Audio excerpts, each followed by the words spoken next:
Pada urang yang berbahagianya adalah acara yang dilakukan oleh Abi dalam rangka memperingati adalah kelahiran baginda Rasul Sallallahu Alaihi Wasallam.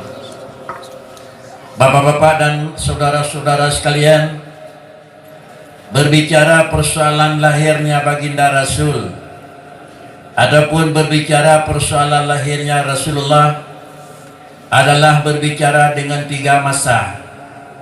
Harus dengan heboh yang kita bicara. Pembicaraan yang pertama adalah mengenang kembali sebelum baginda Rasul lahir. Dan yang kedua harus kita hayati adalah semasa baginda diangkat dan menjabat sebagai Rasul. Bahkan yang terakhir harus mengenang kembali adalah masa sesudah wafat Rasulullah Sallallahu Alaihi Wasallam. Para hadirin dan sidang jemaah yang terhormat, sebelum bicara heboh masa dan heboh memang tahapan, marilah yang pertama kita memaklumi dan menghayati pengertian Ar-Rasul. Definisi pengertian makna Rasulun insanun uhiya ilaihi wa umira bitablighi ma amara bitablighi, yang dikategorikan dengan nama Rasul. Yang pertama, huwa insanun, yang diangkat oleh Allah menjadi Rasul, dia dari jenis makhluk insan. Dan yang kedua adalah uhiya ilaihi, dia diangkat oleh Allah Subhanahu wa taala dengan ketentuan-ketentuan yang diatur oleh Allah. Dan yang ketiga, wa umira bitablighi, sesudah diangkat dan Allah Ta'ala dibahani baginda Rasul dengan bahan dan diperintah untuk menyampaikan bahan yang telah dibahaninya. Jemaah yang terhormat, tentu dengan inilah Rasul. Kalau memang begini memang pengertian dan makna bahkan adalah bahasa Rasulun, tentu kita harus memaklumi peratrai yang dibahas, peratrai yang dibekali oleh Allah kepada Rasul, dan ketahuan yang harus diterima adalah aturan dan ajaran Rasul. Muhammad adalah Rasul. Kalau Muhammad adalah Rasulun dan Muhammadnya adalah uhiya ilaihi, dia dibekali dengan aturan, tergambarlah yang bahwa Muhammad itu adalah manusia dan Muhammad itu adalah utusan. Utusan yang dikirim oleh Allah Subhanahu wa taala untuk berhadapan langsung dengan umat, dan umat itu adalah umat manusia. Jemaah yang terhormat, kenapa di antara hikmah bangkitnya dan Rasul? Rasul sendiri mengatakan di antara sekian banyak hikmah Allah, innama bu'istu li utammima makarimal akhlaq. Innama bu'ithu li utammima makarimal akhlak. Ini adalah fungsi di antara tugas Rasul. Kenapa tugas Rasul li utammima makarimal akhlak? Karena di dalam tubuh insan sebagai orang yang harus disampaikan oleh Rasul adalah punya dua. Yang pertama punya adalah bentuk hissi, dan yang kedua adalah punya bentuk maknawi. Pengertian bentuk hissi adalah jasmani. Pengertian bentuk maknawi adalah dia itu akhlak dan budi pekerti. Kalau demikian adalah yang dikatakan manusia adalah seseorang yang terkumpul dua. Dia punya jasmani dan dia punya rohani. Kemudian tugas Nabi adalah tidak memperbaiki jasmani, tetapi fungsi Rasul dan tugas Nabi adalah memperbaiki rohani. Kenapa demikian?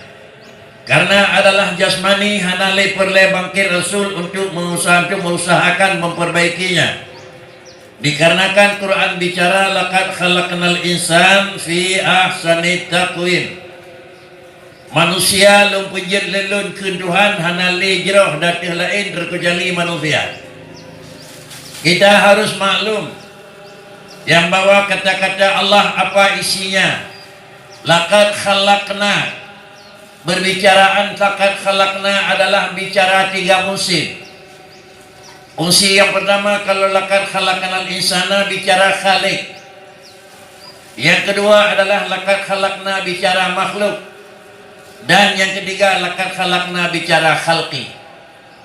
Maka karenanya harus kita ingat dengan kalimat laqad khalaqnal insana fi ahsani taqwim.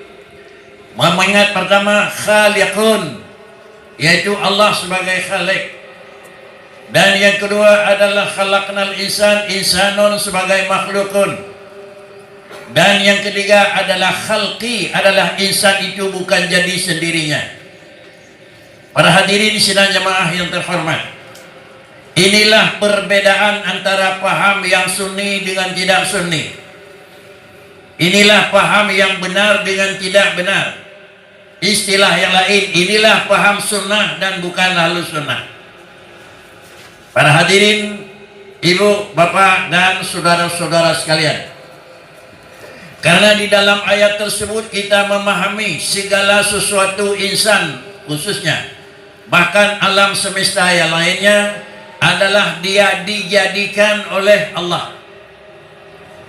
Kalau alam dijadikan oleh Allah Subhanahu wa taala, berbedalah dengan paham yang menyatakan ada alam dengan adanya Allah. Berbedalah pengertian wujud alam dengan wujud Allah. Kalau memang pemahaman yang menyatakan ada alam dengan adanya Allah Subhanahu wa taala, muaranya sedikit demi sedikit, muaranya dengan tidak disengaja, hanya tahap demi tahap, akan mengakibatkan kepada yang bawah menyatunya Allah dengan alam. Inilah salah satu daripada ciri paham wahdatul wujud yang salah. Artinya di mana ada alam, di situ ada Allah. Dan begitu wujud alam, begitu pula wujud Allah Subhanahu wa taala.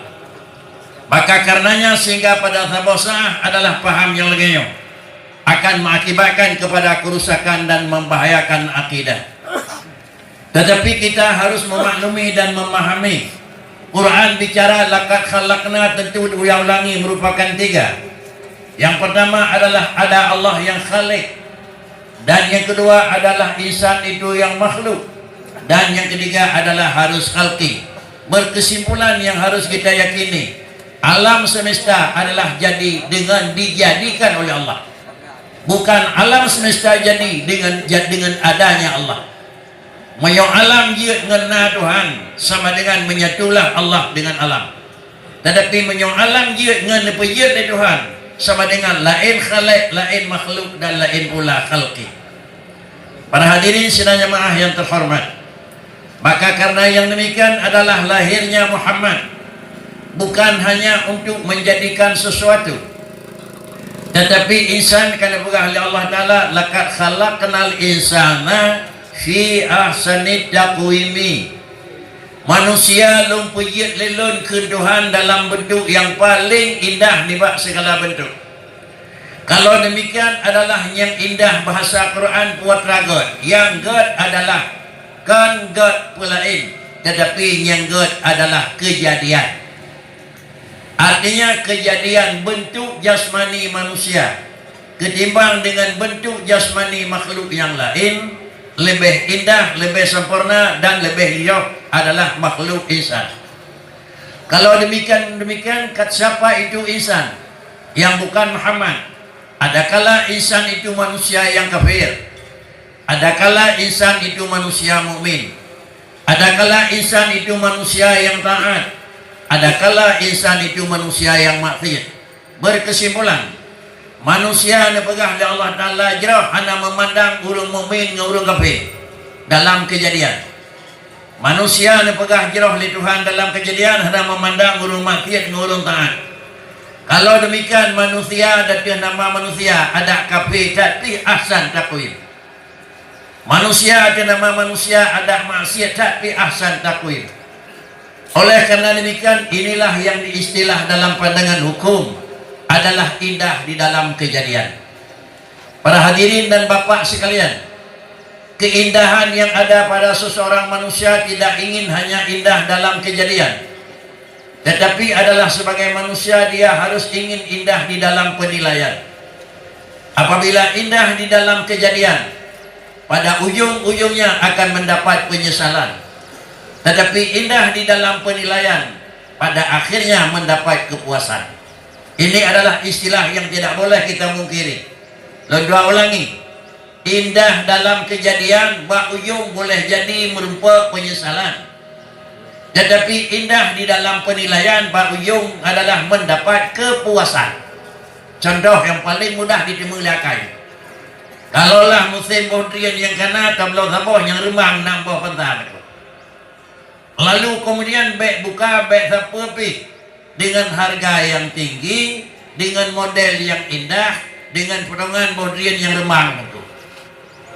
Lalu hana buka hana sapu terus remah dah buka, ternyata dua puluh merupa masa hana nyuman. Ini kekun indah dalam kejadian. Putai digit lebah huruf lawan. Dilah dia tak lawan. Inilah pak ujung mendapat penyesalan. Tetapi yang tidak belau yang cukup bacut aku. Keremang limang dan nambah pasal.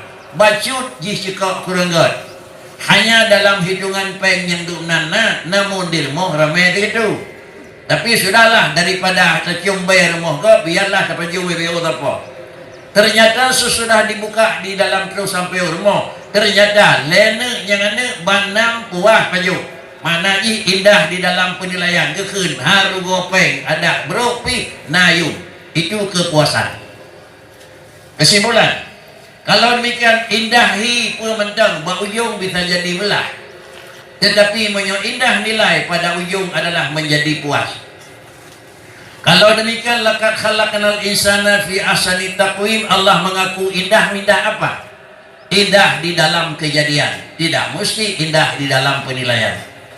Mengingat inilah memang manusia yang dijadikan oleh Allah Subhanahu wa taala. Bangkitlah Muhammad sallallahu alaihi wasallam sesudah Rasul dikirim oleh Tuhan sebagai utusan Allah. Dipegah di Nabi tugas lun innama bu'itsu liutammima makarimal akhlak. Lun dikirim oleh Tuhan untuk memperbaiki akhlak dan budi pekerti. Maka karenanya Nabi selalu doa, Allahumma kama hassanta khalqi fahassin khuluqi. Kalaulah doa-doa berjamaah, Allahumma kama hassanta khalqana fahassin khuluqana. Ya Allah, sebagaimana rawakan pujian lun ke Nabi merupakan makhluk yang indah dalam kejadian, fahassin khuluqi, maka dipujrah lirau ni dan kulung adalah budi pekerti dan akhlak. Pemufhum daripada hadis tersebut, jirah dalam kejadian hana payah minta pakai puas sebab. Jirah di dalam penilaian akhlak payah demong lah usaha. Karena Allah nakui lun kalau berat jirah kata hai manusia. Puas ubat sehingga nyak ged model manusia dengan makhluk lain hana payah minta. Putra usahakan sehingga nyak dari urang dengan makhluk Tuhan yang melata-lata di rumah hana payah minta. Berangkat sarana, berangkat paulu, asal lahir, ji, ngan binatang lain, ged manusia. Lalu nak payah usaha, hana payah minta usaha. Sesudah lahir manusia jerah di dalam model, maka baru teka Rasulullah ni oleh Allah Ta'ala, fahassin khuluqi, ni jerah akhlak ya tuanku. Kalau demikian, untuk jerah akhlak manusia memerlukan pengorbanan. Untuk jerah akhlak manusia memerlukan usaha. Untuk jirah akhlak manusia adalah memerlukan segala perjuangan dan seterusnya. Maka karena demikian sidang jamaah yang terhormat, bangkit Nabi adalah liutamima makarimal akhlak, memperbaiki budi pekerti.